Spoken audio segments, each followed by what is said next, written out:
Itu pas orang Fatihah itu segala imam itu. Terus raful yadain 'inda rukuk. Allahu Akbar ketika rukuk.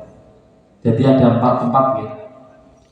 Pertama takbiratul ihram, kedua ketika mau rukuk, terus bangun dari rukuk, yang keempat ketika bangun dari tahiyat awal. Tahiyat awal Allahu Akbar. Jadi kalau sujud biasa kemudian berdiri tidak usah hanya diangkat. Tapi biasanya ada orang yang mau sujud itu tangan diangkat apa? Ada sujud. Mau setelah rukuk, wajah, sujud, takbir. Ya itu tidak apa-apa, tidak membatalkan artinya. Tapi itu bukan sunnah. Yang termasuk sunnah mengangkat tangan itu kan ada 4 bagian tadi. Kemudian selanjutnya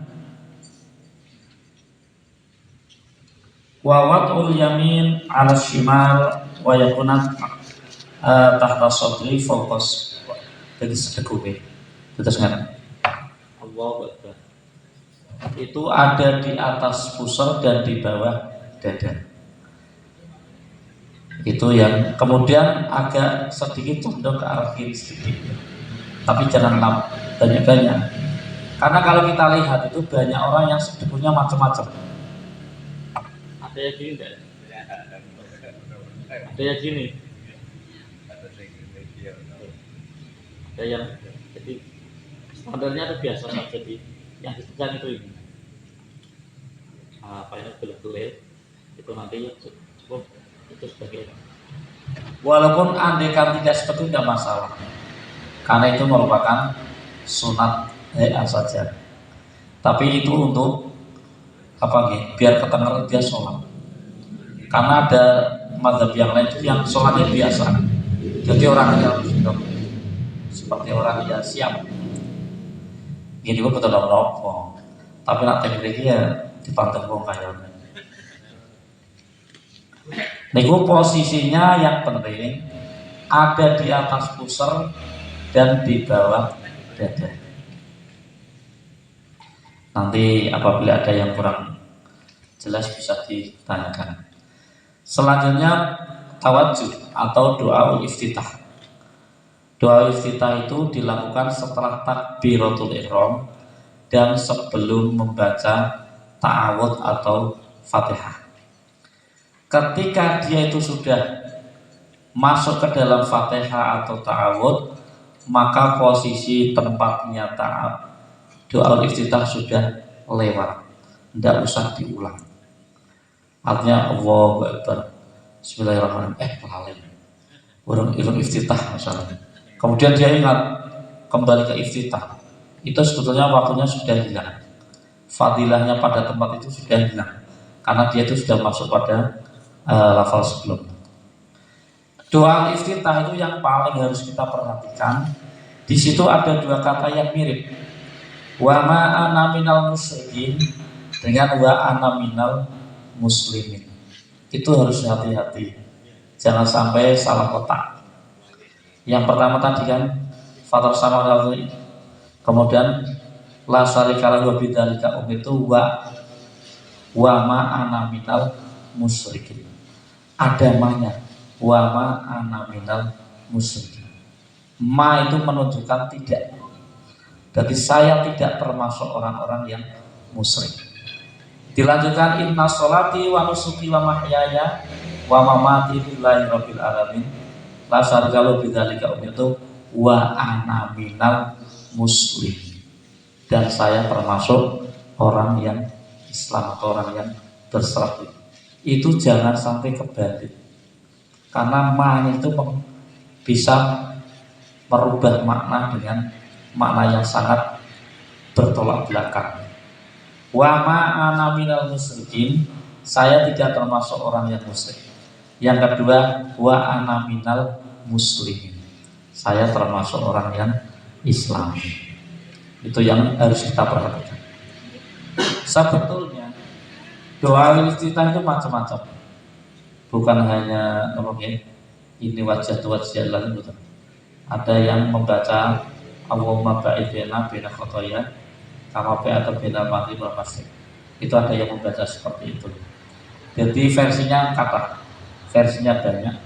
Cuman biasanya yang populer di ormas tertentu itu menjadi semacam ciri khas.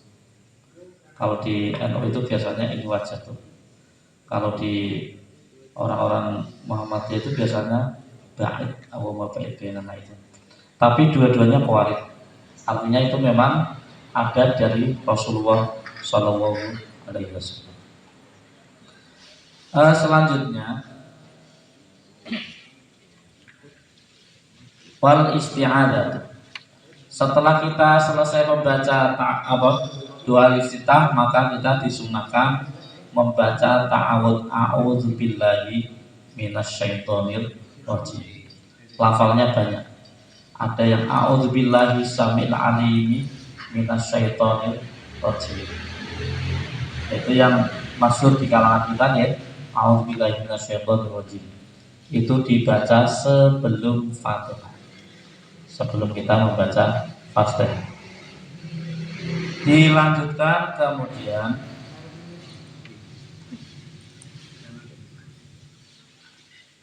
wal jahru fi maudhi'i wal isru fi maudhi'i.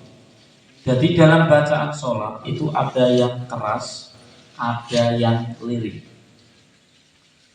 Itu tempatnya sendiri-sendiri.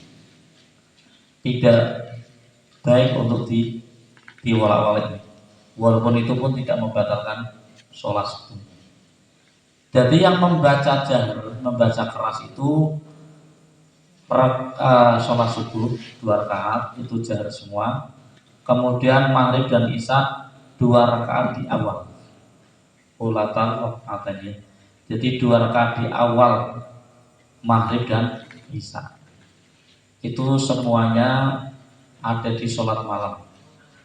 Kalau sholat siang itu semuanya sir, bacaannya itu enggak keras. Kemudian yang keras itu cuma Jumatan saja. Karena dulu zaman Rasulullah ketika sholat itu ya kalau siang itu sir, jadi tidak diperdengarkan kepada orang-orang. Tapi kalau malam itu memang dikeraskan bacaannya.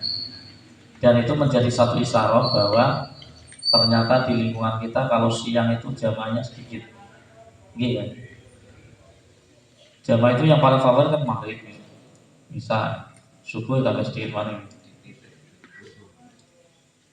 Itu yang jahar itu memang 2 rakaat awal maghrib isya, kemudian sholat subuh. Itu yang bacaannya keras. Kemudian selain itu bacaannya sir atau lirik. Itu kalau dibalik gimana ya tidak apa-apa. Cuman khilaful aula. Itu menunjukkan kurang utama. Selanjutnya adalah takmin, membaca amin setelah kita mendengar imam itu waladhdallin. Amin. Usahakan amin kita dengan aminnya imam itu bareng. Caranya gimana? Beri jeda waktu sebentar imam untuk ambil napas. Waladhdallin. Amin. Jadi tidak bareng dengan imam. Karena imam itu perlu jeda sedikit waktu untuk ambil napas. Jadi waladhdallin. Amin. Jadi imam nanti bareng dengan makmumnya. Karena sirnya apa, rahasianya apa? Karena malaikat itu juga ikut amin, yang aminnya itu bareng dengan aminnya imam. Jadi ketika kita itu membaca amin bareng karo imam, berarti bareng karo malaikat. Cuman harus diperhatikan bahwa lafal amin itu yang panjang A-nya. Amin, bukan mimnya. Amin, maknanya beda. Kalau amin itu istajidu'an, ya Allah kabulkan doa kami. Tapi kalau amin itu orang yang dapat dipercaya. Maka Kanjeng Nabi itu punya gelar al-amin. Itu orang yang dapat dipercaya. Jadi maknanya beda ya. Maknanya pakai A panjang dengan mimnya yang panjang. Kalau anak kecil itu senangnya yang min cepat. Apalagi terawih. ciri khas. Raweh. Mulai thalibin. Usahakan untuk amin kita itu memang bersamaan dengan aminnya imam. Jadi beri jeda waktu sebentar agar imam itu mengambil nafas. Nanti kita bisa bareng-bareng imam aminnya.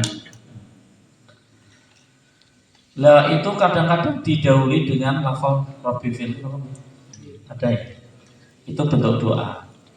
Jadi sholat itu ketika kita membaca doa, yang doa itu tidak ada khitab atau tidak ada perkataan kepada manusia, itu tidak membatalkan. Dan yang membatalkan yang ada khitab pada manusia, misalnya ada lagi sholat Allahu Akbar, ada orang wahid, kita kan dia mengucapkan alhamdulillah, kita kan disunahkan baca apa? Yarhamkallah. Nah kalau mengatakan yarhamkallah ada khitab kepada manusia, ini yang membatalkan. Tapi kalau doa yang tidak ada seperti itu boleh.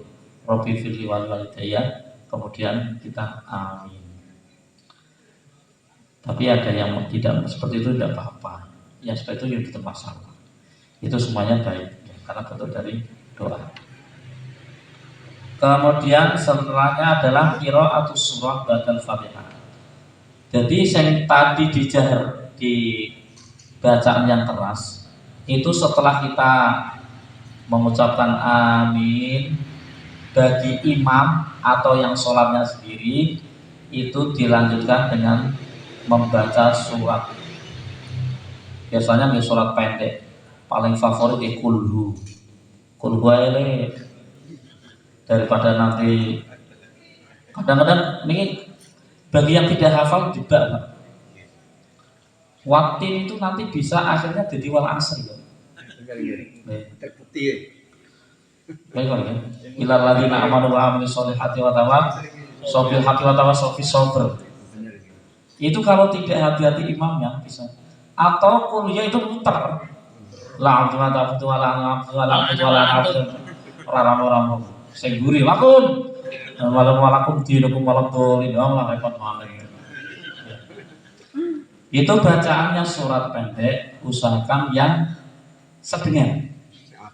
Yang hafal sedengan, tidak terlalu panjang, dan itu menurut sih paling favorit di seperti itu ya. Itu yang kadang-kadang apa gitu imamnya lagi kemar-kemar apal surat salat itu kemudian dibaca ya. Nah ini bahaya bagi yang di belakangnya. Karena apa?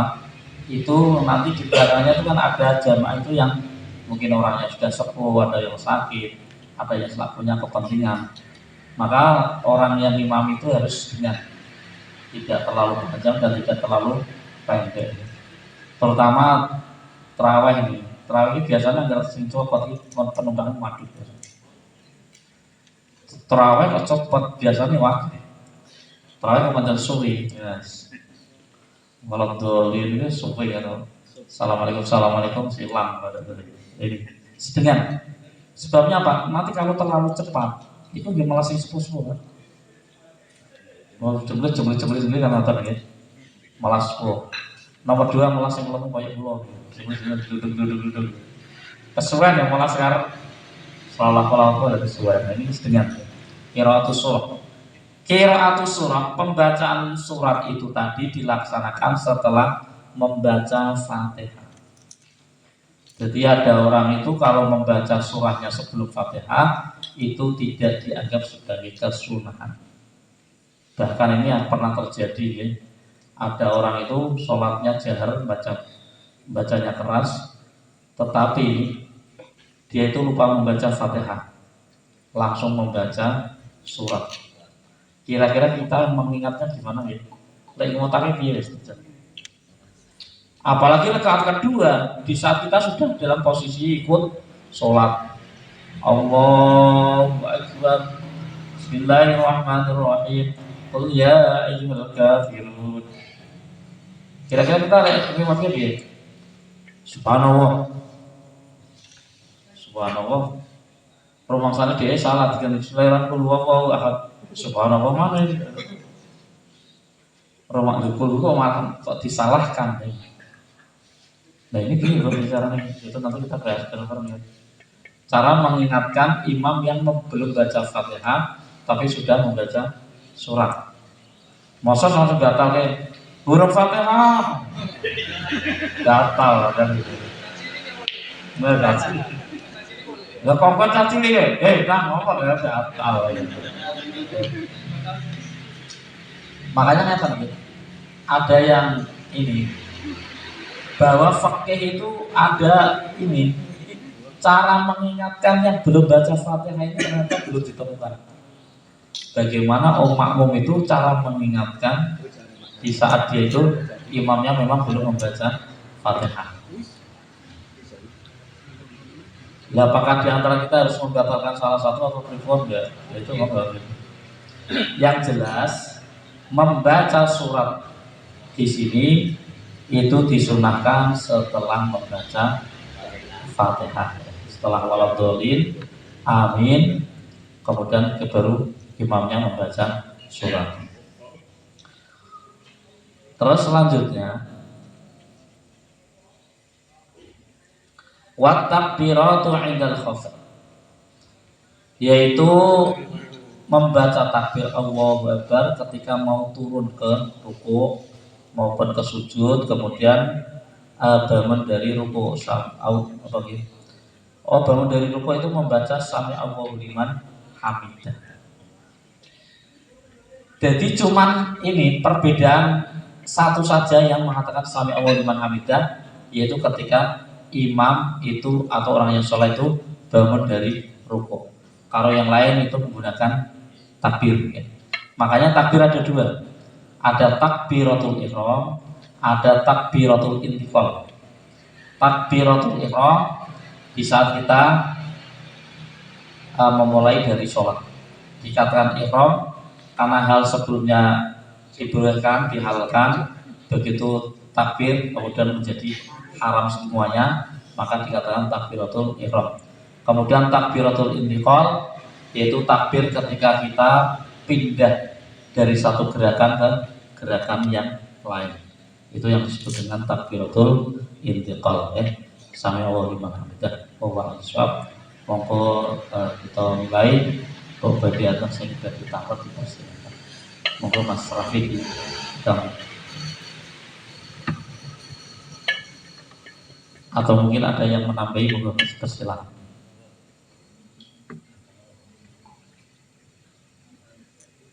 Pertanyaan. Jadi kan kalau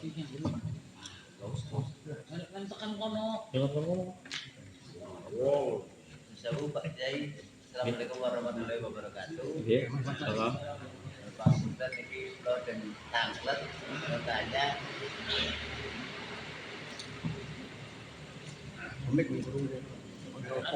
Tinggal.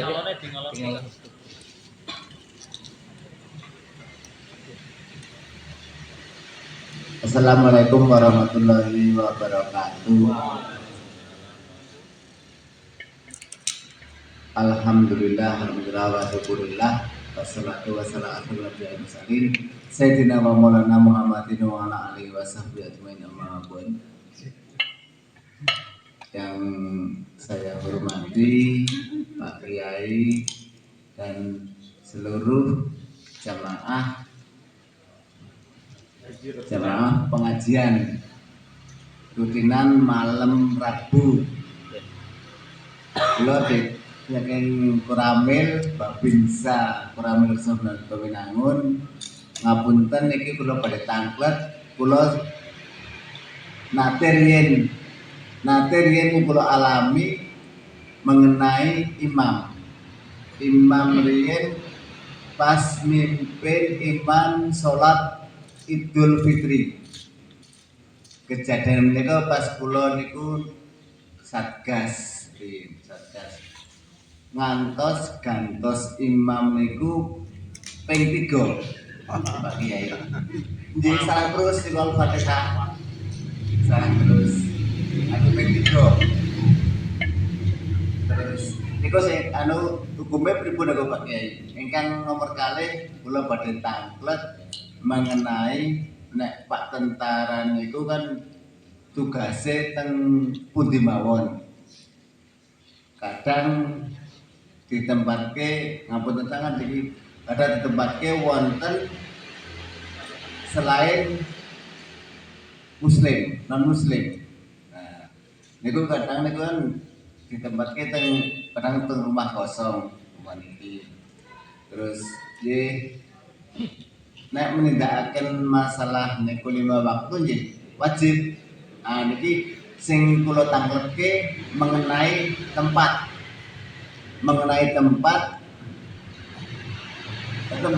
nek menurut niki nggih pun diresiki pun dibersihkan lah, pun dibersihkan. Tapi kula mboten ngertos asline napa niku najis juga memenuhi syarat juga mboten, kula mboten mangertos. Niku terus hukumnya kepripun Pak Kyai? Matur suwun, wassalamualaikum warahmatullahi wabarakatuh. Waalaikumsalam.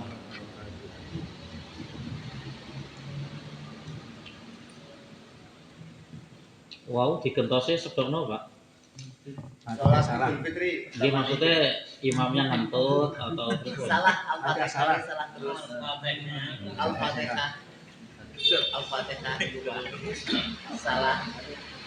Ping 3. Harus ping 3. digentos tiang sanes. Jadi otomatis nih kan imam di bikin kita ngadu terus salah maling. Salah maling.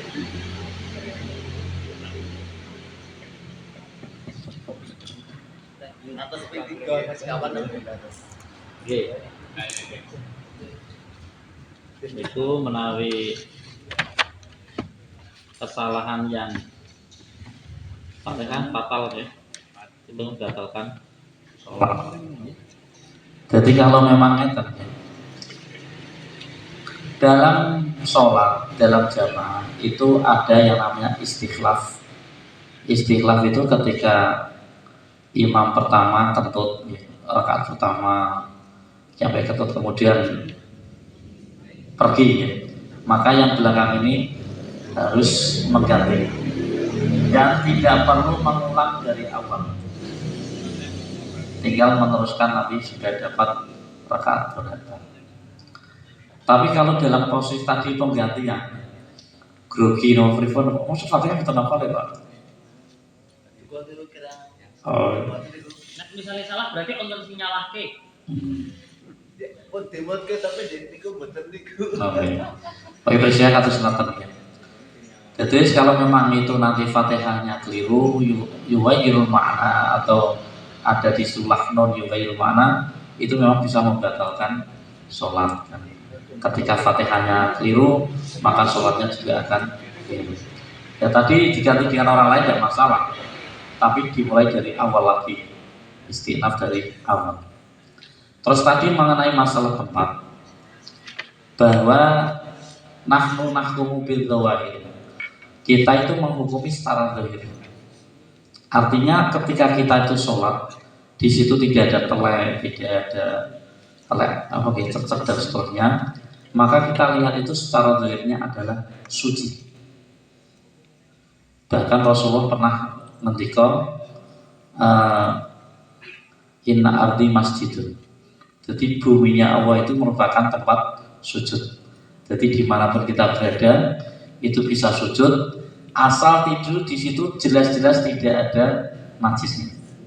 Kalau ada najisnya jelas kita itu nanti harus menghilangkan dulu. Tapi kalau di situ tidak ada najis sama sekali, bahkan andaikan kita sholat di tanah tanpa lemek, tanpa tikar, tanpa sajadah pun kita langsung dengan tanah, maka tanah itu tetap suci. Tanah itu suci. Jadi bagi yang di sawah-sawah yang malas pulang untuk zuhur, orang ulama pernah masalah, langsung saja sujud neng lemah itu tetap itu lemahnya suci asal tidak ada kelihatan najis atau yang lain. Karena yang kita hukumi itu secara zahir. Jadi kalau nampak tidak ada apa-apa ya kita hukum itu merupakan tempat yang suci. Kecuali kalau memang di kandang itu lain lagi. Tempat di apa?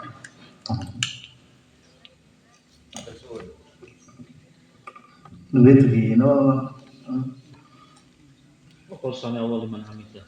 Oh, nah itu sing anu pertanyaan netizen itu mau dibahas tadi Mas. Terus Oh, iya.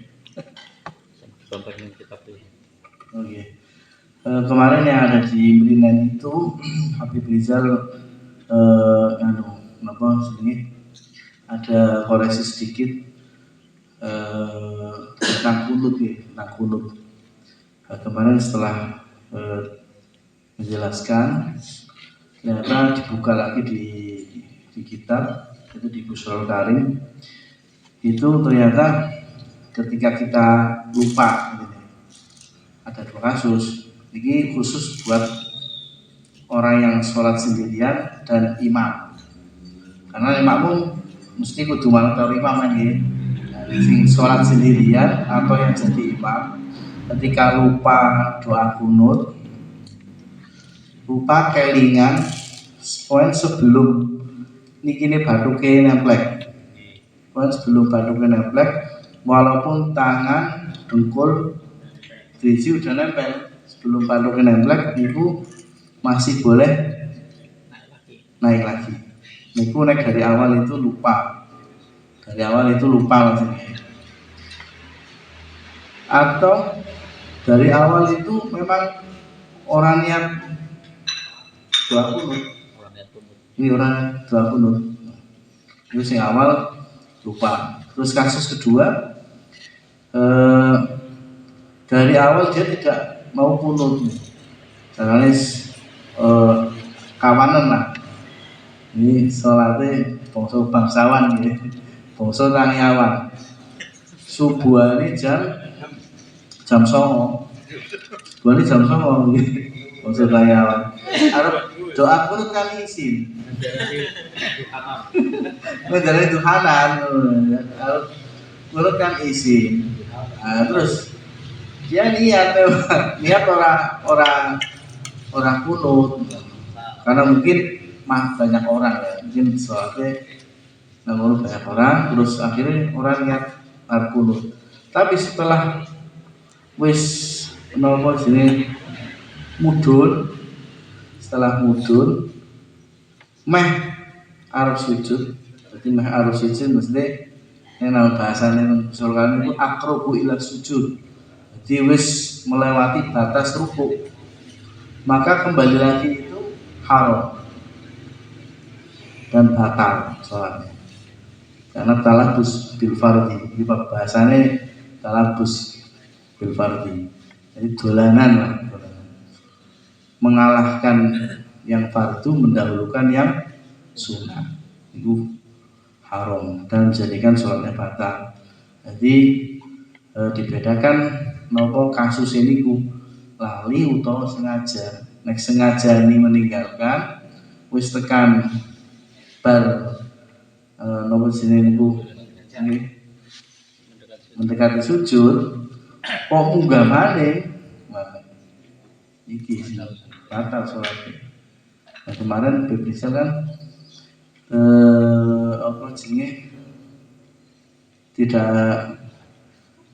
apa jenenge dia tafsir perincian iki kasusnya kelalen apa sengaja wis sengaja ora apa jenenge kunut bareng tekan meh arep sujud kok dideleng wah wis ora ono wong munggah maning selalu munggah maning munggah yo kunut nah iya sing ini yang jadi masalah ini jadi kemarin berbicara apa caranya utang kita sekarang aja biar clear gitu.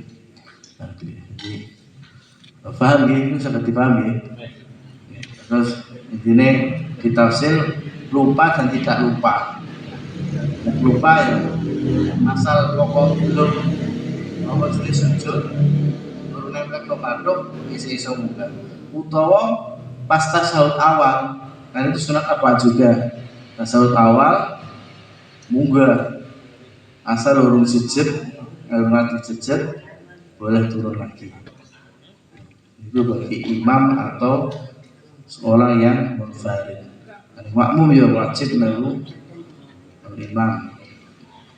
Melu imam. Oh. Tapi nek kasus khusus untuk tahiyat awal iki tak tasulman niku kok ana sing cerdas menyang salah. Nah, khusus di tahiyat awal itu ketika imam tasyahud awal makmum ternyata boleh untuk naik, jadi meninggalkan tasyahud awal pakai kok, jadi langsung naik orang melu tasyahud awal niki longko ya. Jadi dia itu niat, memang niat tidak akan tasyahud awal langsung naik. Nah ini boleh si makmum itu nunggu imam kalau ngajar sampai kalau selesai imam naik itu boleh, tapi sunahnya ketika dia seperti itu dia kembali lagi turun untuk melakukan sunat apa yaitu tasyahud awal. Tapi kalau kasusnya si makmum itu lupa, maka makmum itu wajib untuk turun kembali. Jadi sini imam tasyahud awal dia kok tangan langsung gugut ngadeg, dia wajib turun kembali. Berbeda dengan ketika dia memang benar-benar orang melu imam babagan tasyahud awal itu boleh. Tapi sunai bagaimana niku. Terus apa meneh, Pak? Itu tadi. Apa?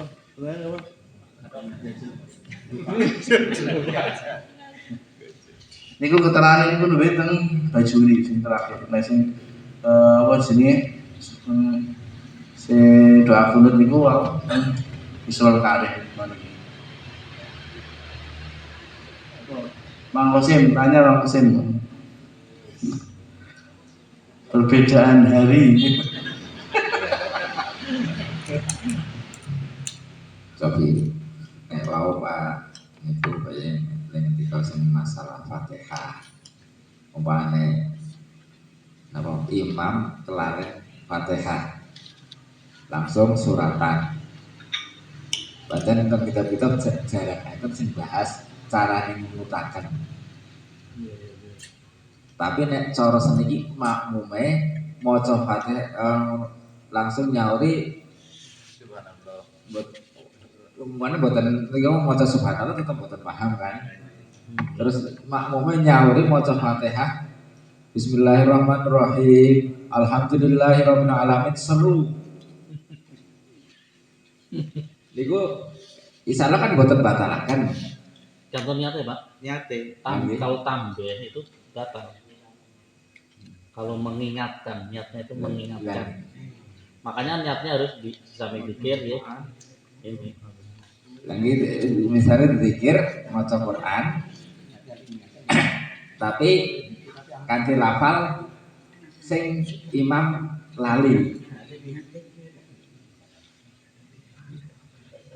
Niku cara niku nyebabaken niku mboten cara memungkinkan imam untuk imut napa mboten.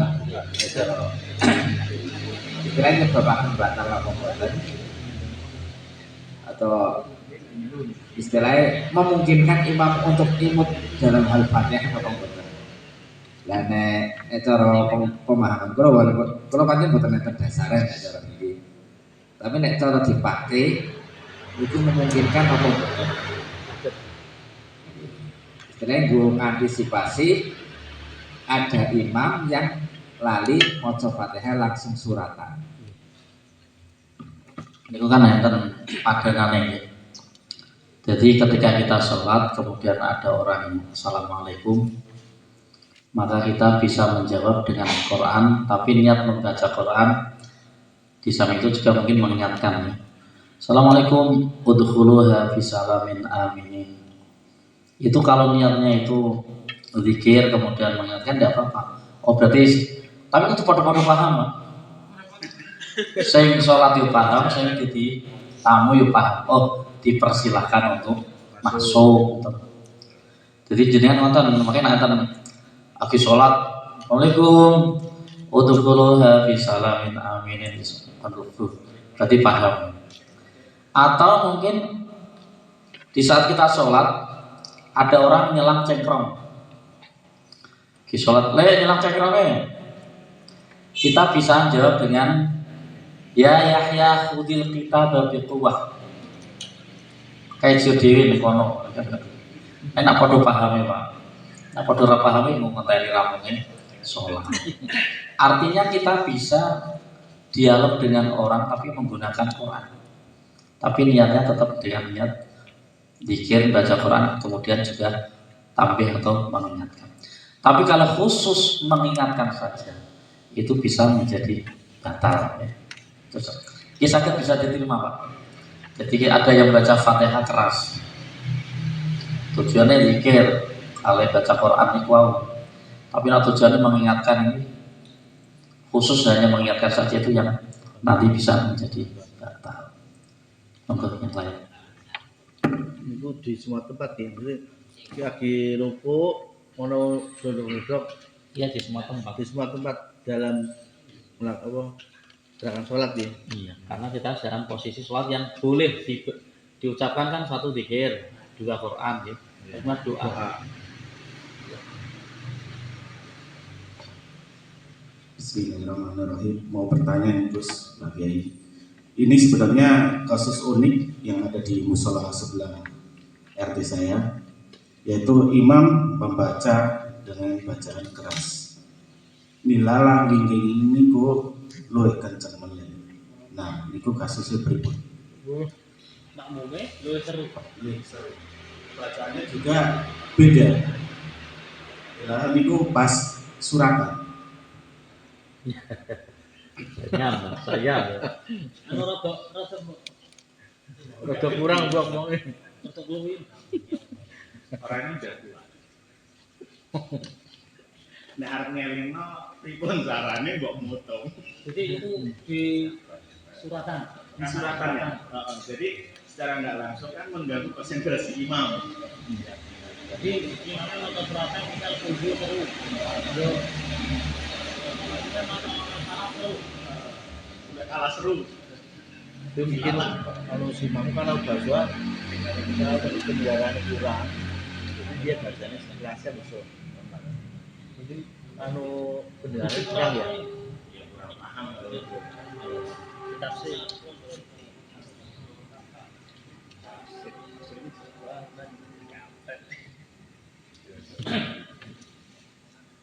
Yang hukumnya Makanya ini yang ditanyakan bagaimana cara mengingatkan atau bagaimana? Ya, menanggapi kasus seperti itu bagaimana semua Iya, solusi biar kedepannya nggak kenceng juga. Kalau langsung ditembak kan mbok motong. Malah raja mengamen. Nah, itu kasus maning. Pengajian ini Pak. pengajar ini. Artinya nyata ketika kita mengingatkan seseorang langsung itu jatuhnya tidak jadi. Tapi nak kon majelis lo titik omongan karo sing naos atau itu bisa. Jadi nyata begitu. Jadi dalam sholat itu kan ada yang berupa rukun qauli. Rukun qauli itu diucapkan. Ucapan di situ harus ada isma, ada semacam krungu. Kalau cuma lambene umit-umit tanpa suara, itu belum dianggap sebagai qaul, ucapan. Jadi jenengan mau Fatihah kok mau cumi-cumi tok ora suarane, niku belum dianggap membaca Fatihah. Tetapi bagi makmum, bacaan suaranya Fatihah itu tidak boleh terdengar oleh sebelahnya. Lah kepiye? Awake dhewe krungu, ning sebelah kalau itu tidak boleh mendengar. Karena nanti kalau taswis atau mengganggu itu nanti hukumnya haram. Itu makanya dilatih. Kita sendiri dengar, sedangkan sebelahnya itu tidak mendengar. Itu yang disebut dengan qauli atau ucapan dalam sholat. Nah sampai sebelahnya itu nanti terganggu ini dosa itu seperti itu. Ya, soal cara mengingatkan gitu ya urusan apa ya kearifan lokal masing-masing. Tapi yang jelas ya, Yang jelas bagi makmum, sesama makmum tidak boleh saling mengganggu satu dengan yang lain. Jadi kita sendiri mendengar, tapi sebelah tidak mendengar. Oh, ini posisinya pas di belakang wingnya imam. Itu selain mengganggu imam yang mengganggu Yang lain.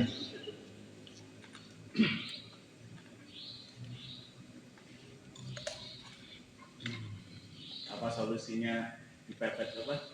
Biar sing liyane isi dhisik bae nggon imam bedhe rada adoh. Itu soal itu teknis di lapangan cuman di lapangan.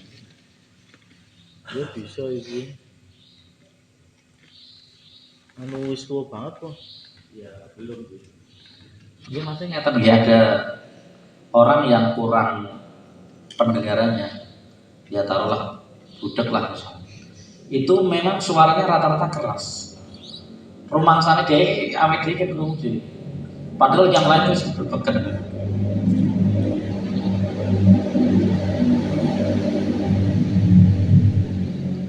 Itu soal pripun caranya nggih monggo itu di lingkungan masing-masing untuk. Yang jelas aja di pengingat jamaah malas. Jadi pengen ngarepe wong akeh. Parani omahe itu. Jadi ada isma'u nafsi tapi tidak boleh terdengar oleh orang lain. Buat gitu nih. Itu nih monggo. Pak Jafar tanya apa monggo? Ah, dosen monggo. Monggo. Lanjut tanggal nanti bu. Nah sholatnya itu Pangapunten kula jenengan. Nah, salat itu mulane belajar iki nggih, belajar ngaji nggih belajar agama. Kula mau bodoh. Lihat itu nglakoni salat fardu isya misalnya iki. Kalau Allah Ta'ala Allah apa dongane kedah donga itu soli fardu isya. Apa di sepiran terus takbir lalu Allah kenapa kepribun sing bener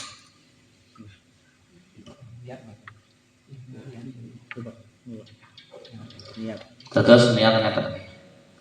Yang perlu digarisbawahi satu, niat itu tempatnya di hati. Hati. Terus melafalkan niat dengan lisan itu sunnah. Jadi ketika sakderengipun kita itu takbir usolli fardhu maghribi niku maksudnya liyusa'idal qalb, untuk membantu hati nanti biar bisa lebih mantap dalam niatnya. Ketika niat itu lafal lesannya mengucap Allahu Akbar itu artinya usolli fardhu maghribi makmum. Paling boten nggih usolli fardhu maghribi. Terus tambah lagi tunggal makmuman itu buat cekap. Nah Ustaz lagi pelatihan baru kata kesuwen. Jadi usolli fardhu maghribi di situ ada niatul fardiyah, ada ta'yin, ya. Terus kemudian niat sholat, kemudian menjadi makmuman itu yang penting. Kalau menjadi imam tidak perlu imaman, misalnya pun niku boten menjadi kendala masalah. Armul imaman atau tidak itu urusan dari imam, tapi makmum wajib dalam hatinya makmuman. Soal Jumat itu harus jamaah. Jadi usolli fardhu maghribi makmuman itu dalam hatinya ketika Allahu Akbar. Makanya kalau lafal Allahu Akbar itu yang dipanjangkan awalnya Allahu Akbar. Tidak boleh A-nya Allahu Akbar. Itu maknanya bahaya. Atau bunyinya yang dipanjangkan Allahu Akbar juga. Jadi ketika lesan mengucapkan Allahu Akbar niku artinipun usolli fardhu maghribi makmuman. Jadi antara Allah sampai bar niku tempat kita niat di dalam hati.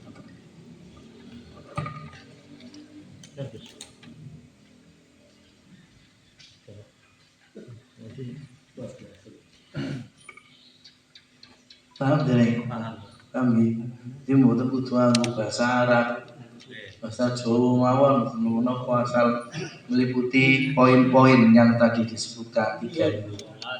Nggih. Apa mau? Ingsun sholat, awake usoli. Saya sholat, saya sholat, terus maghrib, terus fardu karena Allah Taala. Nek mamun gitu, makmuman bila Taala itu tunjuk hati. Jadi pas astagfirullah, apa tunjuk hati, mencapakan itu. Karena itu, napa niku Allah itu sholli fardul maghribi. Allah Akbar tunjuk hati orang nafrontek ke Jeremia. Jeremia. Dulu yang praktek karena corona apa ini rupiah ya.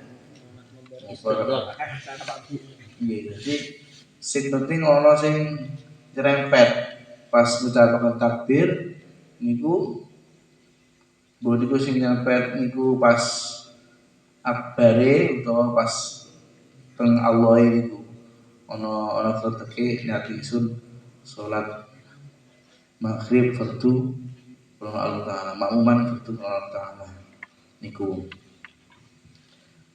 Terus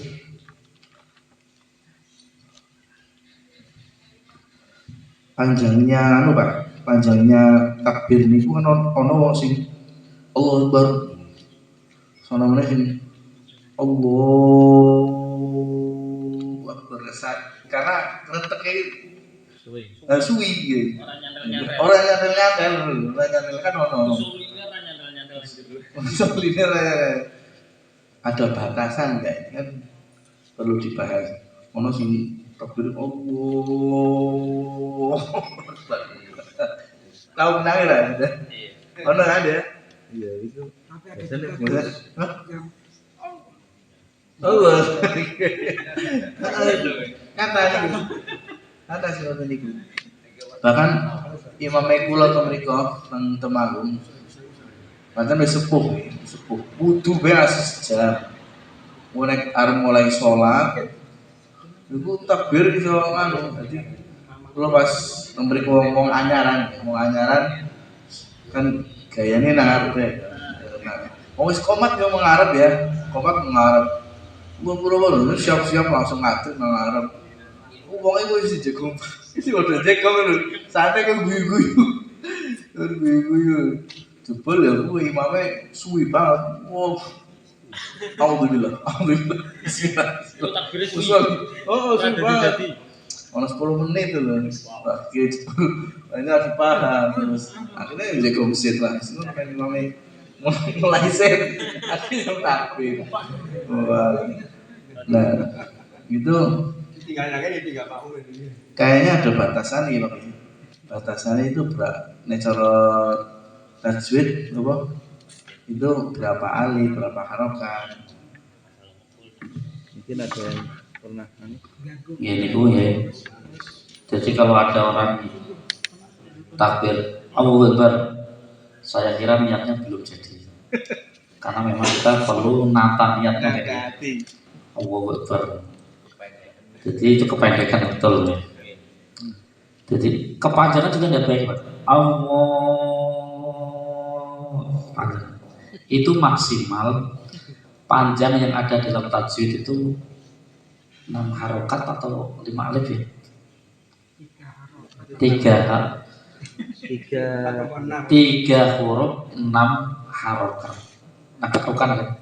Allah itu maksimal adalah panjang dari bacaan mat itu mat jaiz atau mat wajib itu yang di situ 5 harokat atau 6 harokat. Nah kepanjangan yang betul itu terlalu panjang atau malu-malu.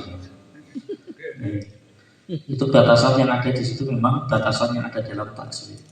Jadi maksimal dalam mat itu kan ada batasan seperti itu. Jadi itu masalah tentang niat panci ibadah dalam mazhab Imam Syafi'i itu paling akan niat. Karena niat itu menjadi bagian dari rukun. Termasuk puasa itu juga niatnya agak susah dalam Imam Syafi'i karena muktalinan itu kan tidak bisa, maka dilebokke dalam masalah malam. Dalilnya sama, innamal a'malu binniyat. Imam Hanafi juga demikian, innamal. Cuman penafsirannya nak cara Imam Syafi'i, innamat tasihul a'mal binniyat. Berarti sahnya amal itu karena niat. Tetapi kalau yang lain innama akmalul amal binniyat. Cuma sempurnanya saja.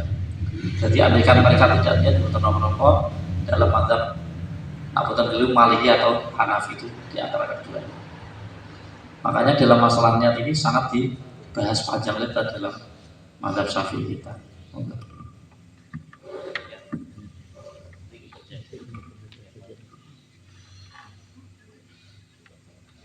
Enten boleh betul. Enggak. Ayo Bang, tanya Bang. Tanya Bang. Mbak, Mbak. Jantung aja.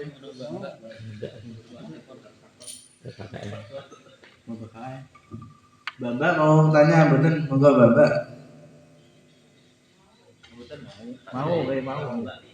Monggo Mbak. Mikir. Anggebek betul Mbak. Betul nggih. Betul tanglet. Ayo betul. Andangnya betul pakai. Isin dari saya isin. Nggih. Ari mek mana isin boten pinter mangke. Nah ini pas niku pas napa enten sholat, enten tiang sholat, terus enten tiang baca Yasin napa baca Al-Qur'an. Lah menika sing diutamake khususnya niki sholat berjamaah. Sholat berjamaah niku sing diutamake keras niku sing sholat napa sing lagi baca Yasin niku kedah sing nyala sing pundi? Sing baca Yasin apa ini? Apa pripun? Kalau malam Jumat ini Nggih. Kalau malam Jumat oh. Nggih, mboten malam Jumat. Kadang kan enten niku bar salat maghrib napa niku baca ayat Al-Qur'an lah. Sana niku. Mboten terhadisan ayat Al-Qur'an niku. Kebetulan niku enten sing badhe salat.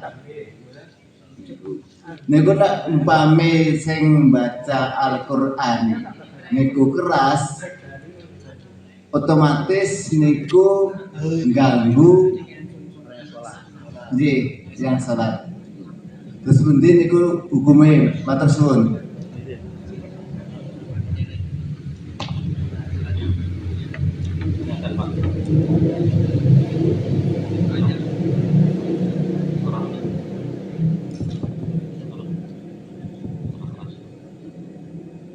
Ini yang terpanggil. Jadi dalam kitab Adhkar An-Nawawi itu diterangkan dalam soal bacaan Quran itu baik yang Keras atau lirik. jadi Di situ ada permasalahan membaca Quran itu baiknya dengan suara keras atau suara lirik. Niki jawabannya sudut pandang yang berbeda. Kalau dia itu niatnya ingin mengingatkan orang lain, kemudian bisa menambah pahala bagi yang mendengar dan tidak ada riak dalam dirinya, maka al-jahru afdal, dan tidak mengganggu orang yang sedang ibadah, al-jahru afdal. Maka membaca dengan suara keras itu lebih utama. Jadi membaca Quran lebih keras lebih utama itu kalau ada kemungkinan mengingatkan orang lain mendengarkan, kemudian juga tidak ada unsur riya dan tidak mengganggu orang yang sedang sholat atau sedang tidur dalam posisi istirahat pada jam.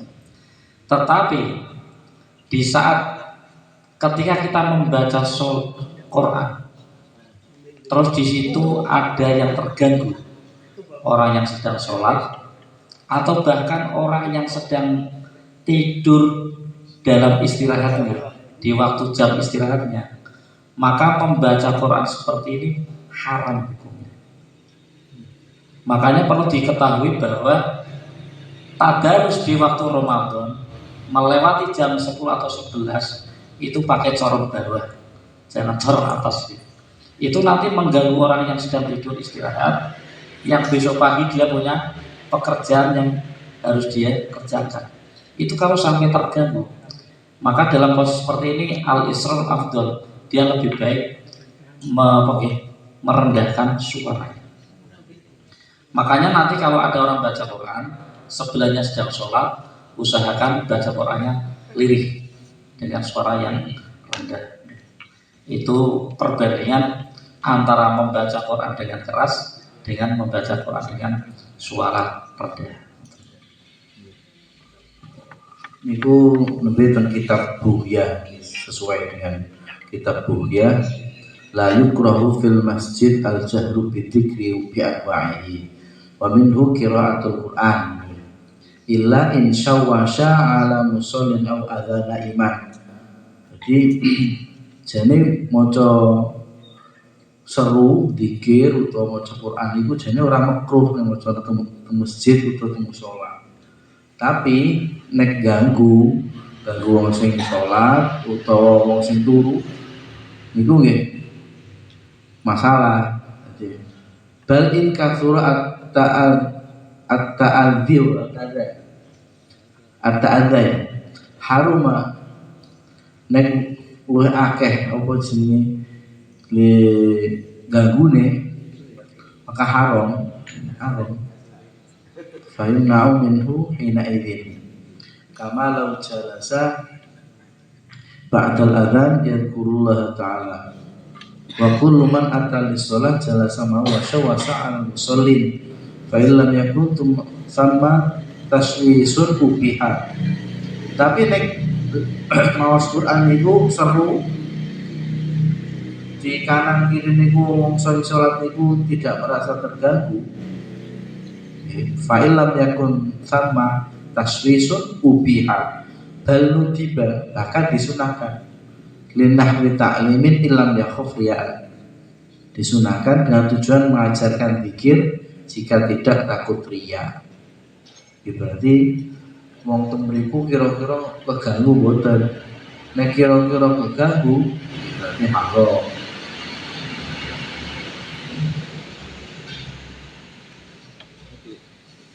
Ibaratnya sholatnya podo-podo sholat sunat, sholat sunat maupun sholat fardu. Betul maksudnya. Nek sendiri sholat ujian, sholat kan jamaah itu sholat fardu. Jadi pas sholat fardune, jadi nek umpamane podo-podo sunate, iki mereka kan bahasa betul.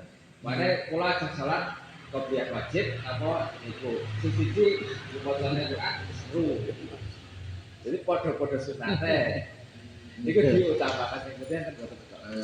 Enak ini cuma sholat antara kudu kali di situ kan baca kan ada kasusnya, ada penggangguan. Kalau sholat kan tidak ada penggangguan kan. Itu sing kula aturke wau niku pas sholat berjamaah, sholat fardu, karena sholat sunat. Nah sholat sunat itu lek pas Jumatan itu kan enten sing deres Al-Qur'an, sing terus sholat tahiyatul masjid, enten iki di katose teras mawon di. Nggih. Mboten maksudnya dikurangi suarane, mungkin bocah Al-Qur'ane mboten. Karena mungkin sudah terbiasa Pak. biasa. Jumat itu kan Bahkan nama tahrim atau tahrim. Ya kalau imam akhlak dengan adanya. Karena sudah terbiasa, jadi dia tidak merasa terganggu.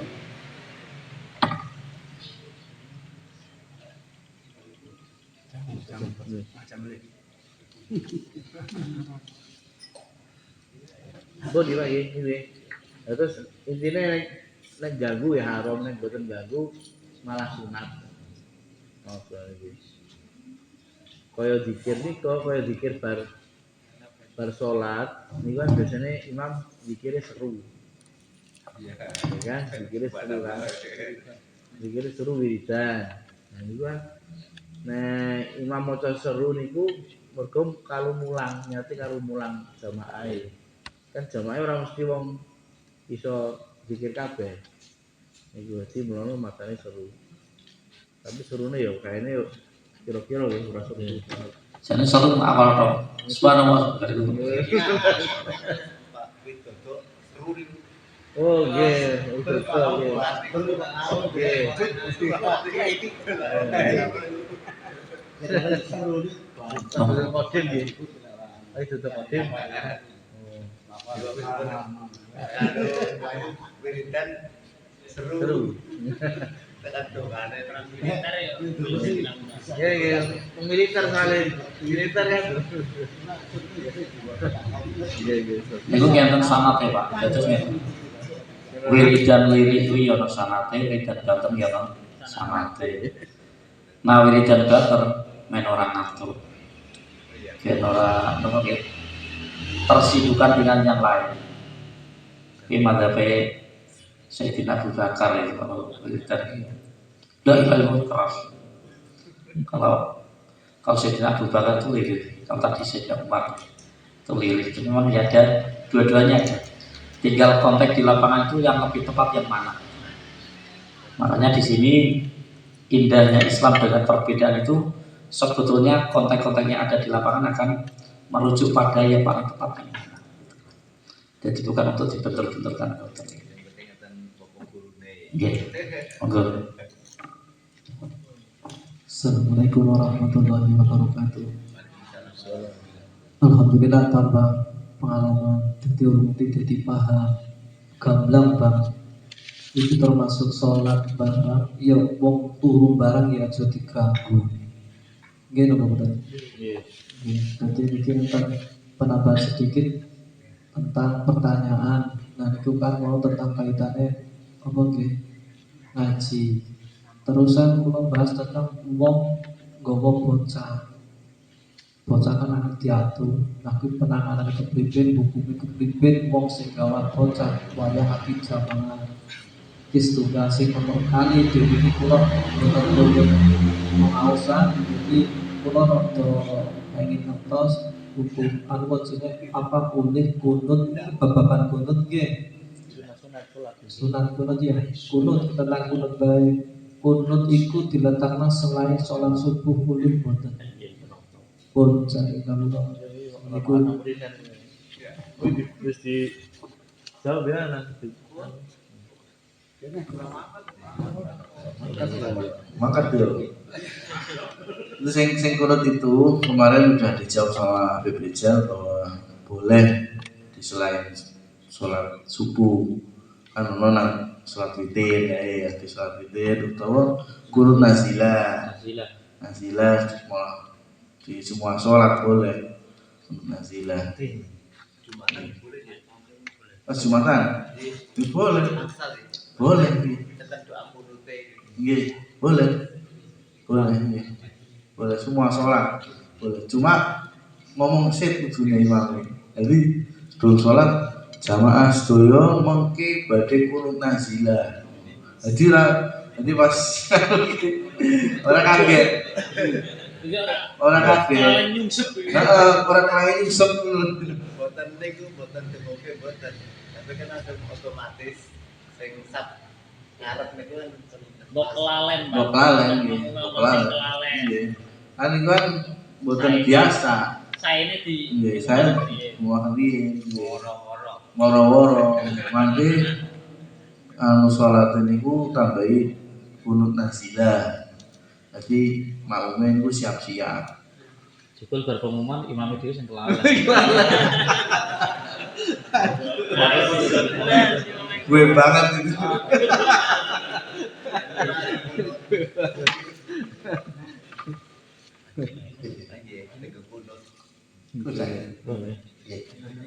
Atau dua Oh, bocah sidik. Oh bisa cilik ya haram. Mengganggu. Tapi nek keterangan itu kan enten bocah cilik istilahnya sing dimungkinkan dididik cara bocah cilik umur apa 5 tahun di bawah 5 tahun biasanya kan diomahe urung gede di bawah 5 tahun biasanya bisa jadi diomahe urung gede SD tetap minta wilang mawon dan itu apa cara itu diusahakan apa untuk tegal jamanan tapi nek bocah cilik sing kene dididik itu cara di penging memungkinkan dia paham dengan otodidak dengan penging itu apa bisa untuk jangan gue melatih masalah kalau tidak dari kecil dari kapan Oh sih. keterangan tapi kalau dasarnya sing itu gitu. Jadi sing memungkinkan bocah niku memahami antara diomongi biasanya standar umum gitu anggap bocah mulai lebih sekolah TK lah ampun PAUD rata-rata keren tapi ini dunia masalah bocah itu lebih pribadi bocah yang 3 tahun sudah paham dengan karena dengan didikan orang tua terbiasa dengan orang tua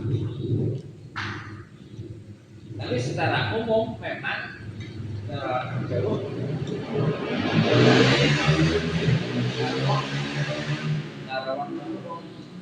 belum secara umum Dan itu masa dia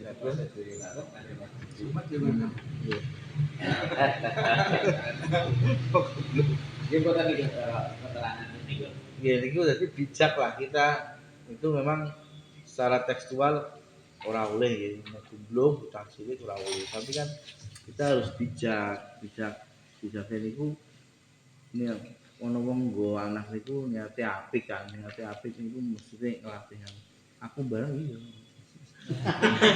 aku nang masjid Itu sing mending nek misale wonten tiyang sepah teng masjid gowo bocah cilik niku tuh sing mending wong tuwane gelem jamaah. Kadang-kadang ming anake tok sing makan di masjid dolen cicilan. Makanya malah makan. Pirang-pirang contone. Ya iki sing ngreken sapa nek bocah cilik ngono kuwi. Nek misale bapakne mangkat melu jamaah, bocah cilik direken bapakne aman. Mbok umur piro misal.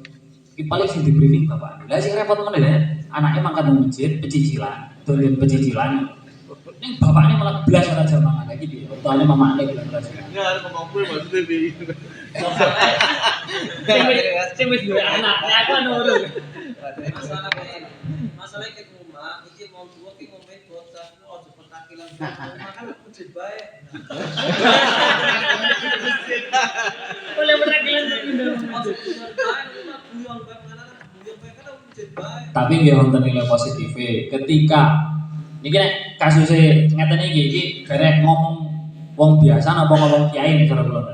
Nek misale wong biasa mungkin terganggu karo polahe bocah cilik ngono kuwi ya lumrah biasa kados kula. Nek kelas kiai lho nek arep khusuk yo khusuk wae.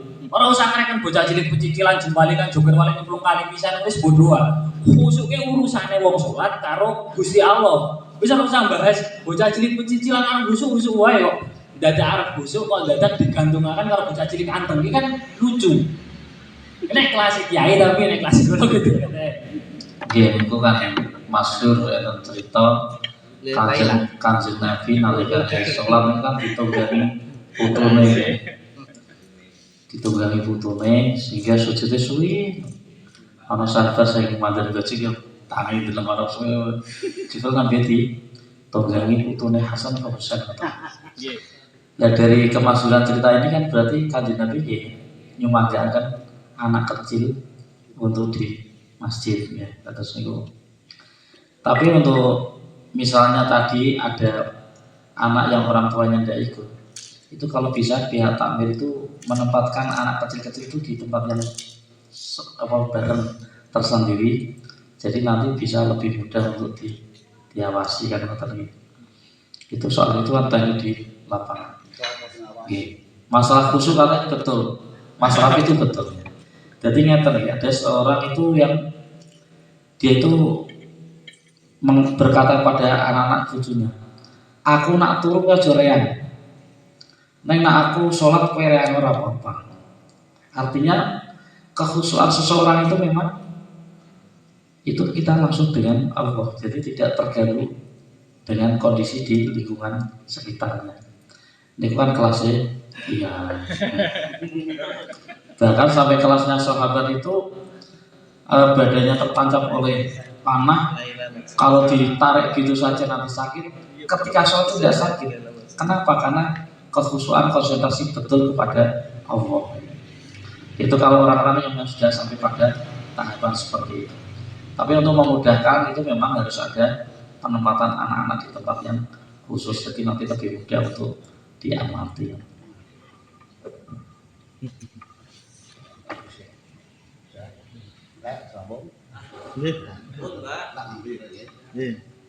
Masih bertanya masalah yang ada kaitannya membaca Al-Quran dengan sholat tadi.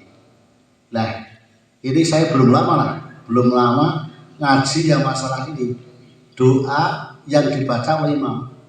Doa yang dibaca oleh imam itu makmum paling tidak harus mengetahui isi daripada doa itu. Kalau itu tidak bisa mengerti isinya, itu ya mengurangi fadilah. Saya udah kitab apa dulu. Kasih foto saja apa itu. Belum lama itu saya dapat itu. Lah kalau yang makmum imamnya itu banter lirih. Bagaimana kita bisa mengikuti arti daripada doa itu? Monggo. Itu saya minta pendapat. Jadi ini khusus yang menjadi imam Pak. Saya jawab saya jadi imam. Saya nanti imam jawab. Belum lama saya jawab ngaji itu. Maksudnya kan dulu Pak, maksudnya kan Iya, katanya saya dibilangin Las-lasan masih ada. masyarakat yang paham. Aja banter di las-lasan gitu. oh, Masih mani-mani. Belum lama saya ngaji tahu. Cuman nyata lagi ini betul bahwa ketika kita doa atau zikir itu penting untuk mengetahui isi kandungan dari itu. Tapi tidak harus secara detail-detail per satu-satu. Itu secara global mencekap. Misalnya Robbana atina fid dunya berarti imamin dulu sing apik-apik. Sama dengan ketika khutbah itu kan, andaikan khutbah itu imamnya pakai bahasa Arab terus, ini kan nanti di pantura kelak bahasa Arab terus. Ini yang penting jamaah ngerti pokoke imamnya ngandani sing apik. Niku makna secara ijmal. Jadi tidak harus tahu secara per detail-detail itu. ini secara global mereka paham secara global aja itu masalah. Bulan itu gue cepetan loh. Dengan aku tulis dengan. Itu kan. Jadi gitu itu tak kalah nih guys. Karena menurut asar itu kadang-kadang membingungkan ada. Cepat kadang lambat gitu loh. Jadi kadang cepat ngurangnya kita manusia kan kita nggak tahu ganti. Kadang cepat kadang lambat. Pas pokoknya pas orang ngadepi kendurnya mana? Masalah itu nggak jorok kedua dah. Tembak kaum lah. Tembak kaum. Aduh, kayak ini pas kamu sini sholat Idul Adha, jadi akeh job nyembelih. Sholat itu kasih banget. Dino Jumat bisa. Jumat bisa. Ini ketemu masuk akal loh. Wong jaluk orang ngerti maksudnya itu piye. Iya, leres. Iya, Intinya kita harus belajar ngaji dan mengenai soal artinya ngaji bener lawan lawan intinya kesimpulannya. iya. Serius kuwi. Serius kuwi. Biasanya yang dibaca imam itu ditulis terus diberikan oleh artinya gitu.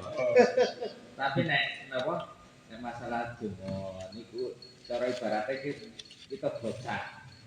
Wis diwae nang wong tuwa Pasti apik. di garis jalokaken nang wong tuwa sing ngerti wong tuwa jaloke apik kan. Ora mesti kudu ngerti tak maksudnya pripun. Insyaallah kiai nggih ngoten. Donga dan walaupun niku bab si jamaah boten ngertos maknane. Tapi kan ibaratnya wong tuwa wis genah jaloke apik nggo langsung cara keseluruhannya langsung ngoten.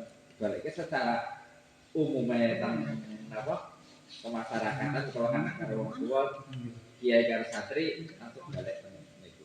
Kayak mau pasar pokoknya ya. pasar pokok. Ah, iya imam Ya afdolnya tahu lah jadi itu ning bangsa apa afdoliyah lah. Afdolnya tahu. Terus nomor masih tambah betul. 10 menit lagi. Oh, oke, pertanyaan netizen itu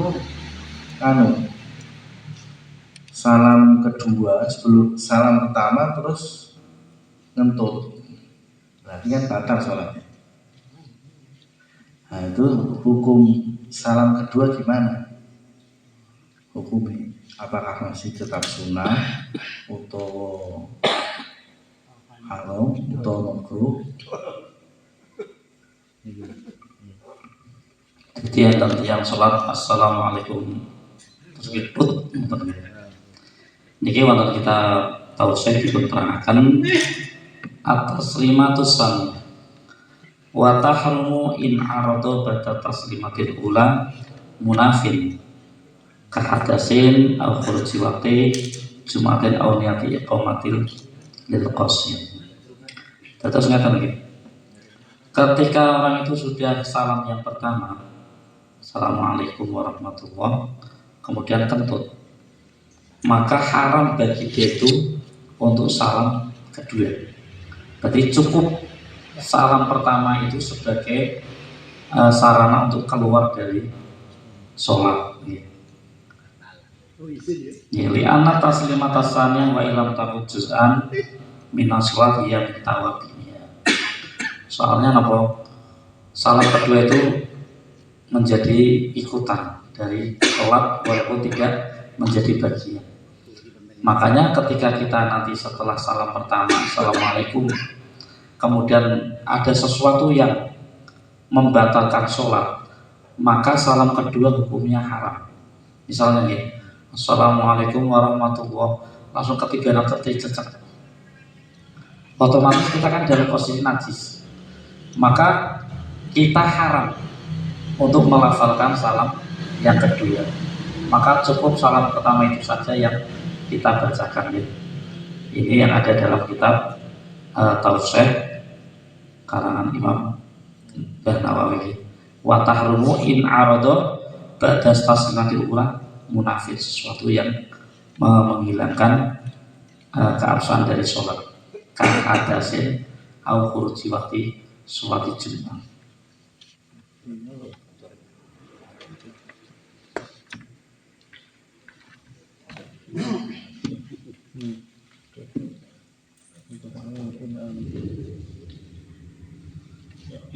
Minggu belum jelas dalam bahasan seperti itu. Jadi bisa menjadi perhatian kita di saat kita sudah salam pertama, berarti sudah keluar dari sholat. Niku berarti kitab Tauhid halaman itu 76 ya. Nah, gue dalilin itu. Terus yang kedua, dalil doa setelah salam pertama dan kedua. Dan salam pertama itu doane ini asal kafazul jannah itu loh. Yang kedua, asal kenazatan dan dari walafa itu hisab. Nah, itu apakah memang itu masyru' diajarkan oleh Nabi atau itu bagaimana? Ini dalilnya berikut itu.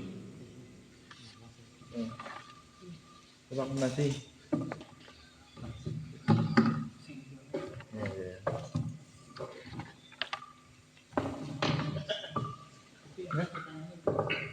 Dalilnya doa setelah salam. Salam yang pertama ini asal kalau jannah. Yang kedua ini asal najatan minan nari wa enggak juga.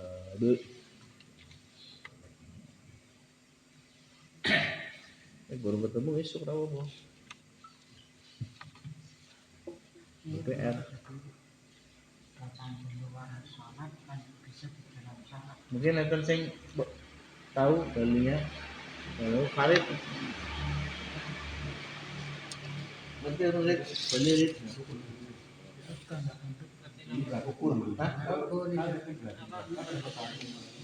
Kan salam pertama terus doa ini as'alukal qaulul jannah, terus salam kedua ini as'alukal najata. Doa itu ada dalilnya enggak? Kalau dalilnya saya belum pernah nemu referensinya sih. Turunmu ya cilik dua itu ya, kita ada itu dua itu. Ya intinya tidak membatalkan sholat. Doa itu kan bisa maksuroh dan ghairu maksuroh. Artinya ngerti. Jadi doa itu ada doa yang memang dari Rasulullah. Yang ketika Rasulullah itu berdoa. Ada juga doa yang kita sendiri bikin, apa buat sendiri kan buatan salah. Artinya ngerti. Di saat kita punya kepentingan tertentu, terus boleh hati saya orang kono kan bingung nih. Padahal apa? Dengan jalur bojo misalnya jomblo, apakah kita harus terus boleh hadis yang di situ menerangkan tentang doa perjombloan kan boten. Makanya nyata nih. Dari doa itu yang paling penting adalah kita paham tentang apa yang kita baca suami. Apa yang kita baca itu paham. Jadi bisa kadang-kadang nyata. Ada orang itu doa pakai bahasa Arab. Neng orang TKP. Justru keliru. Enten riyen niku seorang anak mau ujian, dia kepada ibunya, Bu, doakan saya mau ujian. Kalau ibunya didoakan, ke bahasa Arab. Nah, sing diwaca doa masuk WC, Pak. Wong doa yang ibu kepada anak juga kan terus pasar ujian yang main cerah ya kan. Untuk dalil bisa mungkin satu ketika akan dicatat.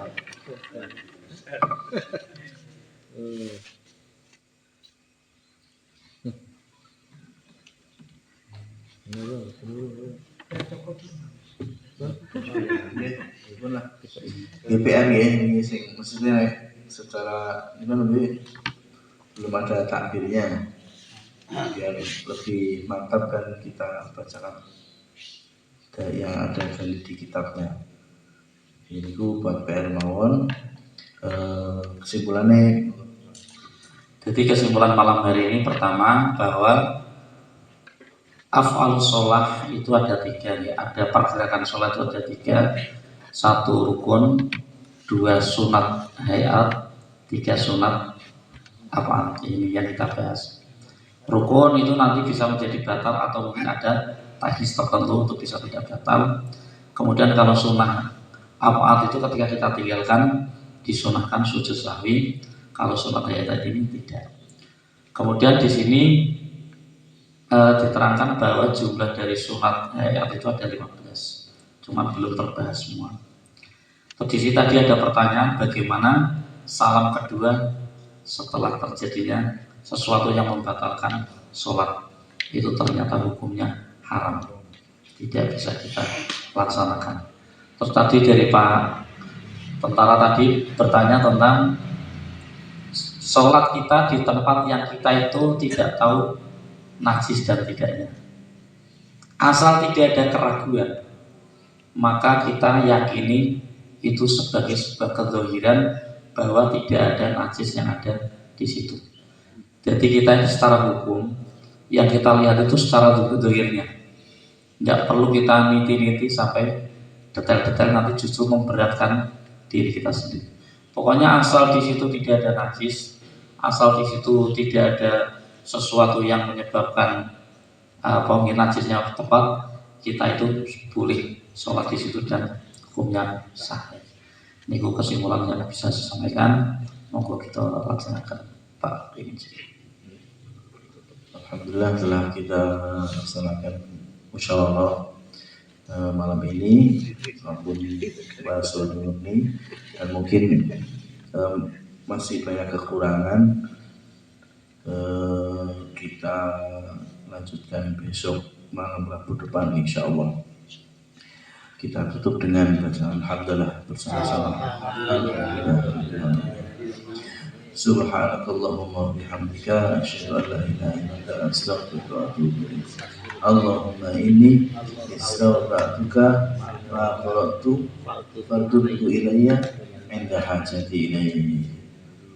Assalamualaikum warahmatullahi wabarakatuh.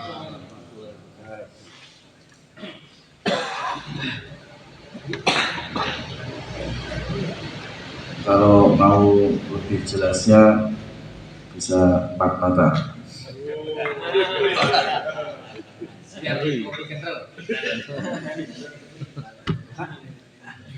Terus berikan oh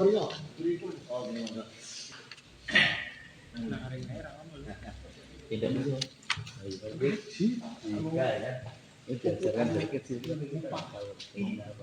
Aku nonton di bawah. Lah, saya enggak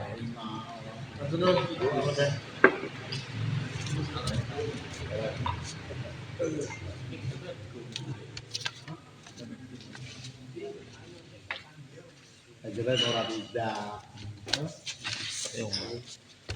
Tahu apa? Bupati Nanti Mas. oh, lagi ini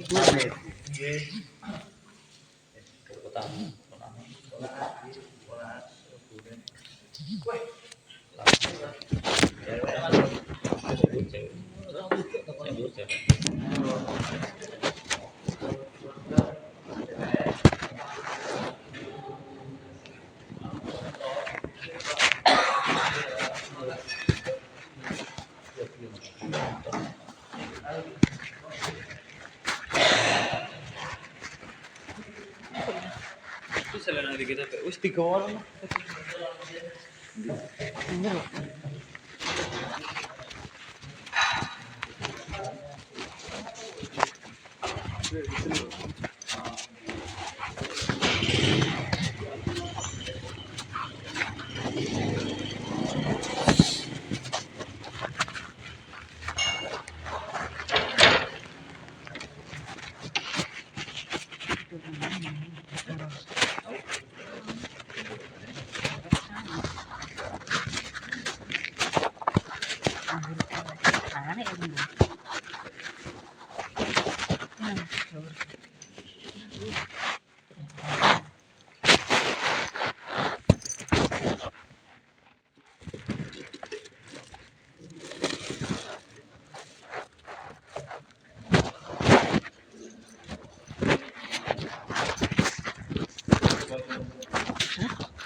Pira. Hai. Pira. Berarti lah ngerti yang Pira. ulang tahun kapan? Ora ngerti. Iki hutangan. Ora usah. Ngerti. Iku mati. Ben ngerti makanan. Itu ada foto-foto kalau Ora. Wis ki nggo matane kuwi sih. mau telepon.